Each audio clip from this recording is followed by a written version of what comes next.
دا نن او پرون ماسپښین مونځ ما په جومات کې وکړه، نو هلته همدغسې فرج لګېدلی و، شیشې والا غټ سلاجه دلته ورته شی ورته وایي دی، نو هلته هم دا کارتن ایښې و، بیا دې کې د نیم لیټر اوبه تقریبا داسې هغه بوتل والا نه وي، دا نورو ساره داسې لرې کېده، نو هغه اوبه ټول فلټر سوي اوبه، نو دا ویسه د ما کلي ته یې ویسه، دا وړي کور ته، دا داسې نه وایي دا د جومات اوبه دي یا په جومات کې دلته څوک راځي اوبه، دا وړي کور ته دا کاټن وړي اوبه هېڅ معنا نه لري، دا فرج یې وړي هلته په کباړي باندې خرڅوي. ما ونې ایښي دي، ونې یې راته ماتې کړي دي، ونې فرج چېرته پرېږدي، نو دغلته بیا د هغه شاپور خبره زه شک کې سمه، زه بیا شک کې سم چې دلته مقصر څوک ده چې د ما بچی له جومات نه اوبه پټوي،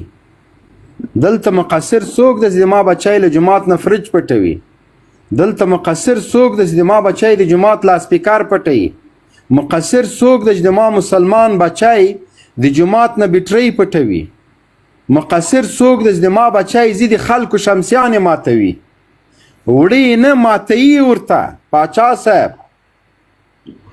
د ما چې کار شروع کړی 3 انوایټره ما په 14,000 افغانۍ اخیستي وو، د شپې پکې مزدوران پکې غلو ترې نه وړي دي، د اوبو پایپونه چې په باغ کې مې تېر کړي دا یې راته مات کړي دي، ونې یې راته ماتې کړي دي، پاچا صاحب د ما 4 غواګانې حلالې شوې، ستنې یې ورکړي دي، دا خبره ما نه کوله، هغه چا ستنې ورکړي چې ما فارم ته وړه، زه نه پوهېږم چې د ما څومره غواګانو به ستنې خوړلي او څه وخت به یې زړه ته ورسېږي دا به مړې سي، 4 غواګانې بلار به د ما حلالې سولې، زړه ته یې ستنې ننوتلې، ما ټول ریکارډ کړي دي. دا دومره خاین ملت ده، دا دومره جفاکاره بې غیرته ملت ده چې نور نه کېږي، په څارویو باندې د دوی سرپه نه کېږي. پوه شولې؟ نو ته به څنګه بیا دلته ژوند وکړې چې د تا کور ته د تا فارم ته یو څوک راسي او په جب کې ستنې اچولې غواګانو ته یې ورکوي. و د ظالم بچی دا ما د ځان دپاره نه دي کړي، په خدای دا اوس زه دلته راغلی یم، زه په ځان نه پوهېږم، دومره ظلم چې د ما د 2 لکه د 3 لکه روپو غوا دې راته حلاله کړله، هغه غوښه یې د خوړلو نه ده، په حیوان د تا زړه نه هغه کېږي. زه هغه ستن هغه ویډیو چې پاچا صاحب ما کړې ده چې غوا مې حلاله سوې، ما یې له زړه نه ستن ویستلی، زړه یې تیکه تیکه و، د ما بله غوا حلاله سوې، زړه نه یې ستن راوتلی ده، د بړستنې ستن په وښو کې وسپنه وي، په وښه کې هر شی وي خو ستن پکې نه وي. ولې دومره ته حرامي یې؟ دا مې اورېدلي وو چې په قندوز کې د مایانو فارم کې د مایانو په فارم کې فارم ته زهر ورکړي وو، د 5 میلیون افغانیو تاوان یې ورورسوه، خو نن زه له خپله له همدې برخلیک سره مخ شولم، زه تا بوځم هلته د غواګانو تودرم، چال درته کوم چې دا غوا داسې ده، دا داسې ده، دا داسې ده، ته خبیث، ته رزیل، ته بې ناموسه ځې هغه ته ستنې اچوې. افسوس افسوس. نو داسې حالات د موږ په افغانستان جوړول موړول نشته. جنرال صاحب محترمه د تعمیر په لاره دغه راوچت جنرال صاحب په نوم باندې قاری صاحب البدر د موږ مرګړی تاواله هغه کمنټونه کوي بیا ته جنرال صاحب محترمه د ظلمت په لاره باندې دا ونې لګولې وې، هغه د بیا رغونې وزارت ونې لګولې وې، په خدای قسم دغه ونې غوټې ماتې کړې وې، کښلې وې، هغه ونې لیدلې وې، د ناجو ونې لګولې زرمات په سړک په دواړو طرفو باندې، او څومره ښه ښکارېدلې، ما په روز کالي ولید، خبر سوم چې وایي ماتې کړي دي. جنرال صاحب ما په روز کالي پاچا صاحب زه په دې خپلو خبرو کې صادق یم، زه د 3 واړو غواګانو د 4 واړو ویډیوګانې درته ښیم چې د ما غواګانو ته یې ستنې ورکړي دي، او یوه غوا مې داسې غوا پرته ده دا اوس چې زه دلته یم، زړه مې هلته ده، پوه شولې،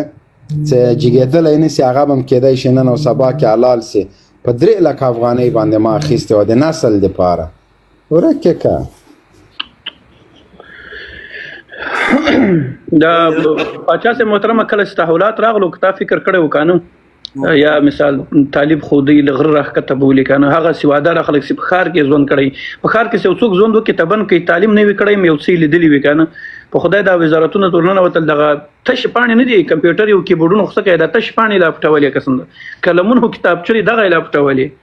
نو په چور کې بیا موږ اول نمبر یو بس خالی وایو چې موږ له وطن چې پیدا موږ ته د منګالن ډېر زمونږ تیرو حکومتونو والله نسته هغه ورور دي نسته په کلو باندو کې هیڅ خدمت نه دی کړی، هیڅ کار نه دی کړی. په تیر جمهوریت کې دغه مدني فعالان او د خلکو یې غلاګانې کولې، د کلو د باندو د خلکو حقونه دوی خوړلي دي. یعنی خبره هدف دا دی چې زه حیران دي زونه افغانانو ته په کار دا چې دغه ځنې البته ټول نه ځنې مدني فعالان په ډیرو ولایتونو کې دغه باید محکمه شي، یعنی دوی باید راونیول شي. دوی د کلو د باندو د خلکو هغه بودیجه او هغه پیسې چې د بهر نه براتلي داخل د افغانستان د حکومت نه پاس کړي قسم په خود دوی په خپل جیبونو کې اچولي. یعنی اوس هم تاسو ته په کار دا چې فدا چې په کلو باندو کې باید تاسو خلک ولګي، مدني فعالان ولګي، مولایان ولګي، قومي مشران ولګي، غلطه باید کار وشي، دا غوي ذهنونه باید خلاص شي. غني خدای دا غساد نه راولي دغه کوم اوس چې کوم دغه د خوارجو په نامه کوم کسان دي کنه دومره زر به درنه جذب کا، دومره زر به درنه واړی او تاسو مقابل کې به جنگي. تاسو تیر نظامونه وګورئ، اکثره د کلو د باندو د خوانه دغه خلکو د خوانه لمنځه تللی دي چې هغوی د اسلام نه خبره خو په اسلام سر ور کړی دی، د کلتور نه خبره خو په کلتور باندې سر ور کړی دی. یعنی هدف دا دی دا صاحب فهیم صاحب نن به دا خبره سپینه کوي. جنرال صاحب فهیم صاحب په یو لایف کې کتاب څخه غږیدو وای جنرال صاحب سیاسي راغلی ده او د رسمیت پیژندنې لپاره راغلی ده، کېدای شي او د ډیرو ولایتونو مملکتو کې چې رسمیت پیژندنه وسي دی به سفیران ټاکي. زه جنرال صاحب څه ولې غږیږي فهیم؟ نه دا خو حقیقت دی، نو دا خو غږیدا نه ده، دا خدا دې ناست دی. نو پوښتنه تر وکړه کړه دې کړه صحیح ده او که تایید کړه نو بس ما ویلي دي زه خو وروره د معلوماتو په اساس دا خبره کړم. ولا معلومات بیا ډیر کوي دي قسم دی تا معلومات وګوره فدا صاحب باچا صاحب ورته تیار په انګلند کې د ګلانو ګلدسته اغیستې ده دا باچا کموال صاحب خو دې موږ قرضدار دغه خو ما ګلان ور وړي وګوره خدای خو باید ګلان ورلو مانچستر ایرپورټ باندې چې راکوشي او ورور دا تور شیشو موټر به جنرال موبین صاحب موږ به وته ولاړ سه میرا هر کله به وته ویو باچا صاحب ورته دوه ویسی فدا صاحب یو تا ورته ول دا غي بدل کیو ورته ځان دی